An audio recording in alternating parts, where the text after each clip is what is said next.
Client involved in a rear-end collision results in personality changes and mood changes, which results in a TBI or traumatic brain injury. Find out more details below. Hey, I'm Shane Smith here today with Sam, one of our attorneys. We're talking about one of our recent client victories she had. This one deals with one of those really scary injuries, which is a TBI actually, or traumatic brain injury. We'll find out a little bit more as we get into the case. Sam, tell us about this accident. How did it start? Sure. So our client was just driving down the road, minding her own business. There was a big vehicle behind her. He failed to reduce his speed and smacked right into the back of her. So your classic rear-end collision, basically. But it sounds like the injuries were much more than just normal. Yes, they were. Okay, so tell us about those. What happened? Sure. So she ended up going to the urgent care after the accident. She was diagnosed with headaches. She also had back and neck injuries. And then she went with treatment with a chiropractor and an orthopedist after that. So what made everybody think that she had a traumatic brain injury? Because up to this point, it sounds like just regular care.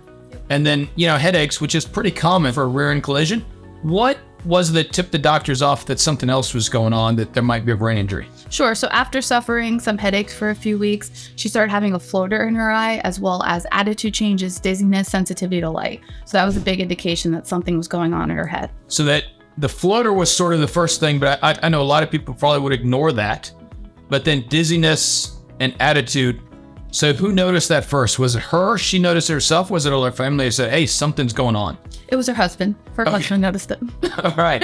And that's actually pretty common for brain injury stuff, is the person himself thinks it's okay, and everybody around him's like, it's definitely not okay. Yeah. Fortunately, it sounds like we were able to identify that, though, and get her some kind of treatment to at least help her deal with those symptoms. Is that right? Yes, she was able to get a brain scan, which then showed the TBI, traumatic brain injury. She was recommended future treatment, so she went under a diagnostic test that allowed her to indicate what was going on and what future treatment she would need, and that's what we presented to the insurance company. And what I have found is a lot of times when I talk to clients who've got this and they have the brain scan, they actually feel relieved because now they know there's a real injury. It's not just all in their head. I mean, basically. Yep.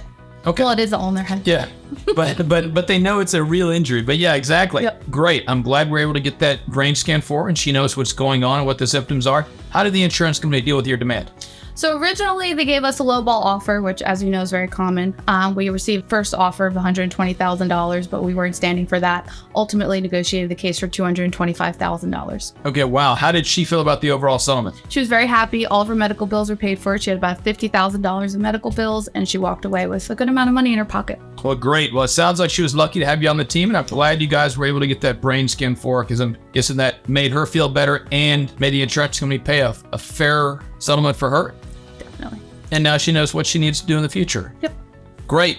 I'm Shane from Shane Smith Law. This is another client victory here today at the firm. Hit like and subscribe down below to catch more client victories as we talk about more wins we have at Shane Smith Law. Remember, if you're in pain, call Shane 980-999-9999. In pain, so I call Shane 980-999-9999. In pain, call Shane.